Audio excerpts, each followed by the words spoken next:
Bonjour à tous, ceci est la correction du TD numéro 2 de béton armé, donc du module béton armé de S2. L'exercice consistait à dimensionner une poutre rectangulaire de dimension 35 cm de large et 70 cm de haut, soumis à un moment à l'état limite ultime de 0,428 MN et un moment de 0,300 MN à l'ELS. La poutre est constituée d'un béton C30-37 et d'un acier S500B. L'objectif est donc de calculer les aciers nécessaires pour le calcul à l'ELU, vérifier que ces aciers sont inférieurs au maximum d'acier autorisé, tout en étant supérieurs au minimum requis. Il faut ensuite tracer le schéma de principe de la section, puis dans une deuxième partie, le calcul à l'ELS sera fait. Alors, tout simplement, comme ça a été vu précédemment, les propriétés des matériaux sont obtenues grâce au tableau fourni par les Eurocode 2. Le béton est de classe C30. Ces propriétés sont donc une résistance à la compression caractéristique FCK de 30 MPa et une résistance en traction de 2,9 MPa. Il est possible de pondérer ces propriétés de matériaux pour obtenir des valeurs de calcul et on obtient donc 20 MPa pour la résistance à la compression et 435 pour les aciers puisqu'on a un S500B, ce qui donne une limite élastique de l'acier à 500 MPa. Concernant le calcul à l'ELU, vous retrouvez ici l'organigramme de calcul. Dans un premier temps, il s'agit de vérifier que les propriétés du coffrage sont correctes, c'est-à-dire de calculer le moment réduit, MU. Ce coefficient mu est calculé en étant égal au rapport entre mu et BD carré FCD. On obtient ici 0,154. On compare ensuite ce moment réduit au moment réduit limite qui est autorisé par rapport à la caractéristique du béton. Pour un C30, nous avons un moment réduit limite de 0,24. Dans notre configuration, le coffrage convient et nous pouvons poursuivre le calcul. Vient ensuite le calcul du XIU, qui est le pourcentage de section comprimée. Le calcul nous donne ici 0,21, qui est à peu près probant, puisque généralement ce coefficient est compris entre 0,2 et 0,3. Et on peut ensuite calculer le bras de levier interne, qui est noté Z indice U.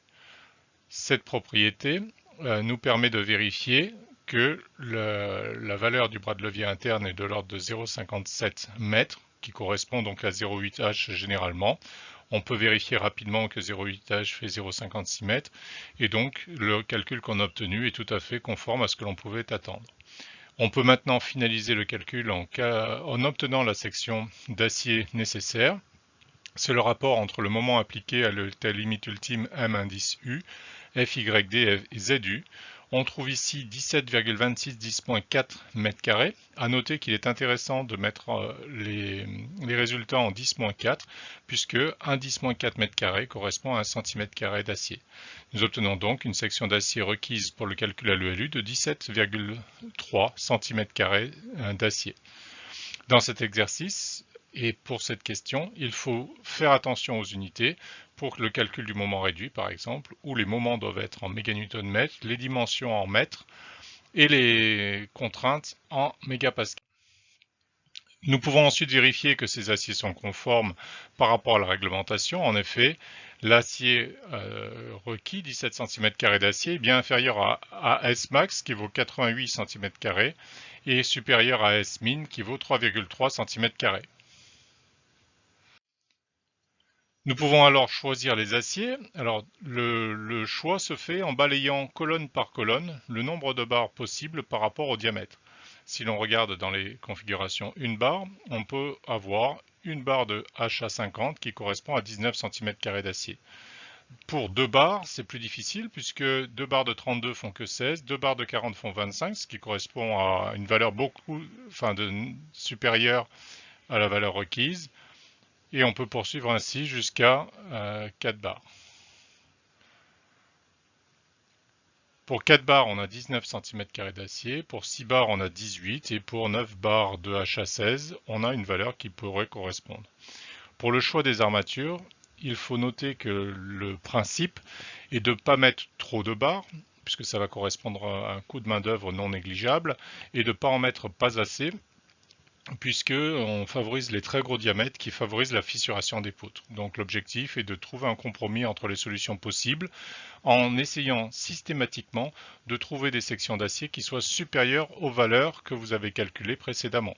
L'objectif est de rester dans le domaine sécuritaire. Alors dans cette deuxième partie, nous allons vérifier que les calculs aux états limites ultimes sont vérifiés aux états limites de service, c'est-à-dire que le fonctionnement dans la vie de tous les jours de l'ouvrage est conforme à la réglementation. Pour cela, on va commencer par calculer les contraintes dans les matériaux, sigma C et sigma S, sous le moment de service MCR. Pour calculer les contraintes, nous avons besoin de la position de l'axe neutre lors du calcul à l'état limite de service et de l'inertie fissurée I indice petit 2. Ensuite, on comparera ces valeurs à la réglementation, puis on vérifiera les ouvertures de fissures. Le calcul de la position d'axe neutre se fait en résolvant une équation du second degré qui nous permet dans notre cas de trouver une position d'axe neutre de 0,25 m, qui est un petit peu plus basse que la position à l'ELUS, qui est tout à fait vraisemblable. Vient ensuite le calcul à l'état limite de service de la section fissurée, qui peut se calculer suivant la formule suivante, qui correspond à un calcul de section par rapport à la partie comprimée, qui est bx³ sur 3, plus le terme de transport de Huygens, AS fois d moins x au carré, que l'on homogénéise grâce au coefficient n qui correspond au rapport entre l'acier et le béton en termes de modulasticité. Ce rapport vaut toujours 15 pour rappel. On peut ensuite calculer les contraintes dans les matériaux. On obtient 12 MPa pour les contraintes dans le béton, 285 MPa pour les aciers. Ici, ces valeurs sont largement inférieures au minimum requis par la réglementation, c'est-à-dire 0,6 FCK pour le béton et 0,8 FYK pour les aciers. Donc ces valeurs correspondent à satisfaire les points de la réglementation. Vient ensuite le calcul des ouvertures de fissures qu'il faut regarder dans le détail. Dans un premier temps, il faut savoir quelle est la valeur maximum de l'ouverture de fissure autorisée. Nous avons plusieurs catégories d'environnement pour les ouvrages. Les catégories les plus classiques sont XE0, XEC1, XEC2, qui correspondent à un bâtiment dans un environnement usuel. Pour ces valeurs-là, le maximum autorisé est de 0,4 mm. Pour des environnements beaucoup plus agressifs, on peut obtenir 0,2 mm. Pour notre exemple, on considérera que la poutre est dans un environnement sain de type XEC1 et que la limite d'ouverture de fissure est donc de 0,4 mm. Ensuite, il y a une première méthode qui consiste à dire que si le niveau de contrainte dans les aciers est suffisamment faible, on peut se contenter d'avoir une ouverture de fissure de 0,4 mm. Pour ce faire, il y a un tableau qui est présent dans l'Eurocode 2, c'est le tableau 7.2N. Pour ce tableau, on va lire sur la colonne de l'ouverture de fissure maximale autorisée, ici 0,4 mm. On va descendre par rapport au diamètre des aciers requis. Alors on avait choisi des HA25 qui correspondent à des aciers entre 20 et 32. Donc si la contrainte dans les aciers est comprise entre 200 et 240 mégapascales, le règlement nous dit qu'il est inutile de faire des vérifications supplémentaires et que l'ouverture de fissure devrait être suffisamment petite pour respecter la réglementation. Alors malheureusement dans notre cas, on a une contrainte dans les aciers de l'ordre de 285 mégapascales qui est supérieure donc à 240.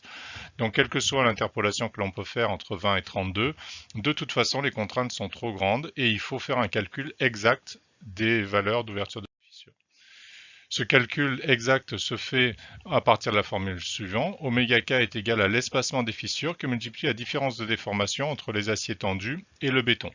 Ceci peut être obtenu par l'ensemble de ces formules qui nous permettent de calculer d'une part la différence epsilon SM moins epsilon CM, différence de déformation entre l'acier et le béton non fissuré, puis ensuite le SRmax.